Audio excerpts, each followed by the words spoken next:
कोणाचा फोन? अरे बापरे, स्वानंदीचा फोन. तुम्ही घरातनं बाहेर पडल्या संपदाने फोन करून बहिणीला सांगितलं की काय? भरोसा नाही, आरामखोर आहे मुलगी. फोन तर घ्यावाच लागेल, जायचं तर घरीच आहे ना शेवटी. हा स्वानंदी, बोल बाळा. बाबा कुठे आहात तुम्ही? मगाचपासून फोन ट्राय करते, आउट ऑफ कव्हरेज एरिया येतोय. Out of coverage area? हो म्हणजे कुठे आहात तुम्ही? म्हणजे कुठल्या भागात आहात? ते हे जुहू चौपाटीवर आलो होतो हवा खायला. हवा खायला एकटेच? हवा आणि जोडे एकट्यानेच खायचे असतात, कोणी येत नाही सोबतीला. नाही बाबा, तसं नाही. हे म्हणाले होते की तुम्ही तुमच्या मित्रांना भेटायला जाताय आणि तिथून आईंना भेटायला जाणार आहात माझ्या घरी. तर मी हे विचारायला फोन केला होता की तुम्ही जेवायला येणार आहात की झालंय मित्रांबरोबर खाऊन? नाही, काही खाणं झालेलं नाहीये. महाकंजूस असतात मित्र एके.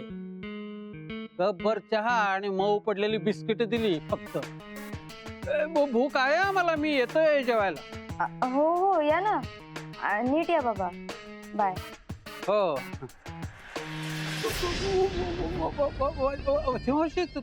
तुम्ही? हो, मी वच्ची मावशी. ओळखलत ना? मी वच्ची, ही जू चौपाटी. काय भाऊजी, माती खाल्ली, हवा खाल्ली की संपदाने हवा भरली डोक्यामध्ये तुमच्या? संपदा कशाला हवा भरेल माझ्या डोक्यात? मला काय स्वतःला अक्कल नाही का? बाई, जगातली सगळी अक्कल तुम्हा नवरा बायको मध्ये भरली आहे देवाने. तुम्ही दोघं 1.5 शहाणे, ती अर्धी शहाणी, तिघांनी मिळून 3.5 शहाण्यांचं राज्यच उभं केलंय जणू. मावशी, संपदा मला मुलीसारखी आहे, नात्यातली आमच्यातली. तिच्याकडे गेलो तर काय एवढं? बरोबर, तुमची मुलगी शोभते ती. तुम्ही कपटी आणि ती महाकपटी. बरं मला सांगा, तुम्ही इथे भेटायला आलात तिला, ललिताला सांगितलं का? नाही, ललिताला काही माहिती नाहीये. पण तुम्हाला कसं कळलं? तुम्ही तिथेच होतात ना, कुठेतरी लपलेले. मी टिपावर 2 कप पाहिले बाई. मी ऐकलं नाही का माझं बोलणं? नाही, ते काय, तिच्याकडे दुसरं कोणी येऊ शकतो.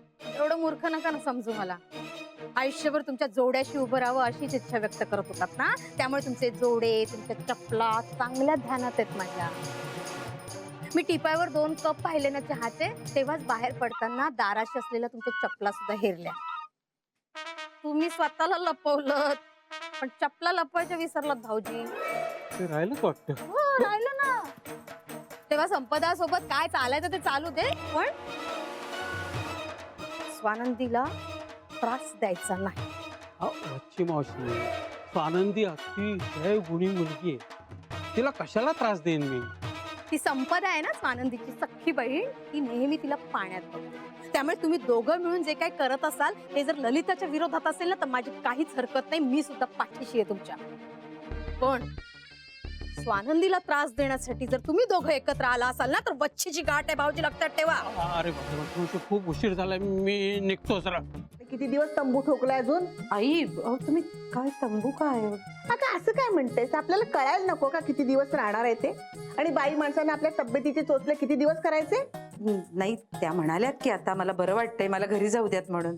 म्हणालेत ना? लगेच पाठवा, लगेच पाठवा. ते पाहुणचाराचं पाणी डोक्यावरून गेलंय अगदी, समजलं ना?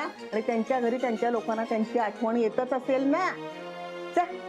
नसता कार मेला, आमच्या घरात येऊन आमच्या पोराबाळांना त्रास काय इथे.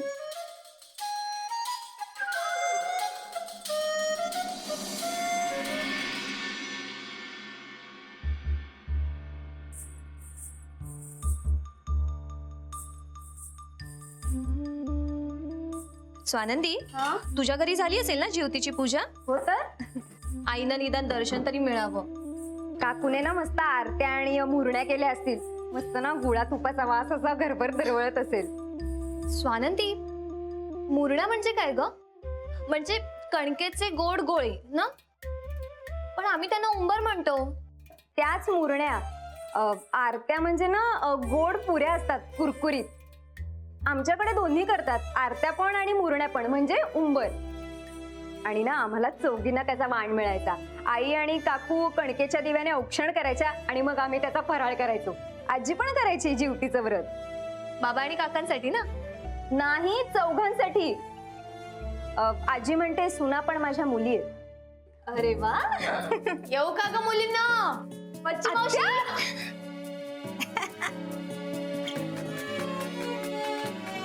कच्च्यात ग बाळांना. बघितलं स्वानंदी, आपल्या अहोंसाठी जीवती पूजणाऱ्या मावशीबाई आल्यात आपल्यासाठी मुरण्या घेऊन. बरोबर. कसं या ना, या मी पाहिजे. आज दोन्ही महालक्ष्मी घरात कशा माझ्या. आणि तुम्ही पुसता त्यांच्यासाठी जीवत्या. हो ग, लहानपणापासूनच मी आणि जानकीताई मुलं लहान असल्यापासून दोघांच्या जीवत्या पुसतो. तरी आम्ही बिन मुलाच्या. मावशी. आता पुन्हा असं बोलू नका, मी चिडे ना. हो ना, आईपेक्षाही जास्त प्रेम करता तुम्ही, आम्हाला माहित नाहीये का?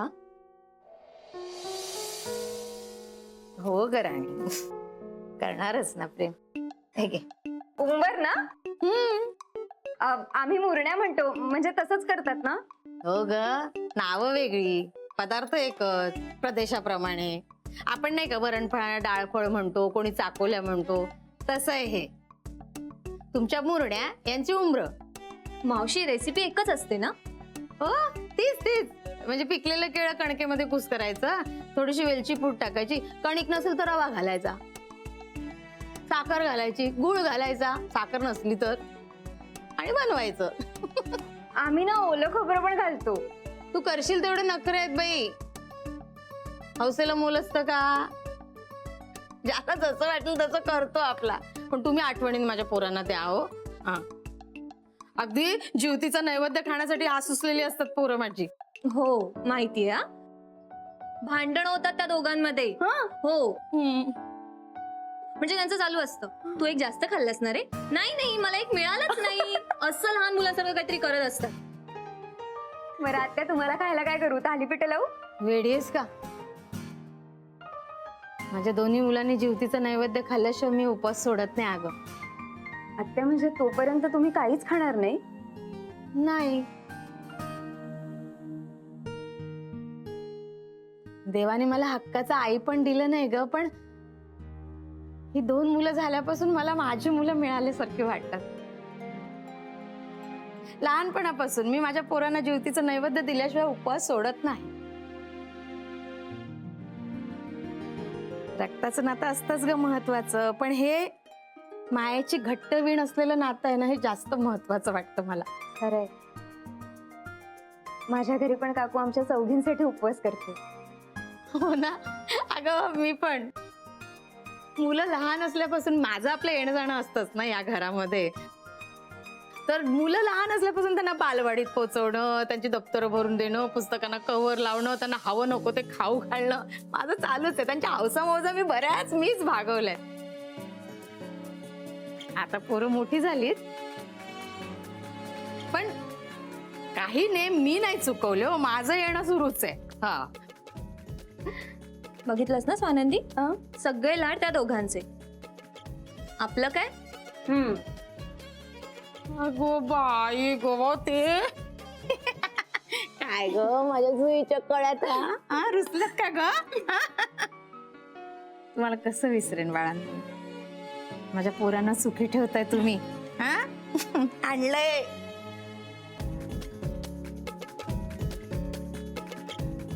हे तुझं उंबर आणि तुझी मुरणी. सगळं संपवायचं. घे. थँक्यू. ठरवलंय, कसलाही विचार न करता त्यांचं पितळ उघडं पाडायचं. आनंदी, तू अशी धावत पळत का आलीस? अगं बस, पाणी पी जरा. नाही नको, आई खोलीत आहेत ना, मी जरा